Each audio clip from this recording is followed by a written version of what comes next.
দুপুরের গরম গরম ভাতের সঙ্গে যদি এরকম গরম গরম মাছের চাটনি থাকে, তাহলে তো আর কোনো কথাই নেই। এই একটা রেসিপি যেটা আমাদের বাড়ির সকলে ভীষণ পছন্দ করে।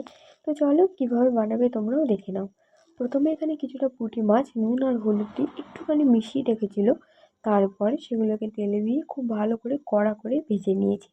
তারপরে ওই তেলের মধ্যে কিছুটা জিরে, শুকনো লঙ্কা, পেঁয়াজ দিয়ে বেশ কিছুটা একটু নুন দিয়ে বেশ লাল লাল করে ভেজে নিয়েছি। তারপরে দিয়েছি ওখানটায় কিছুটা রসুন কুচি আর একটা টমেটো।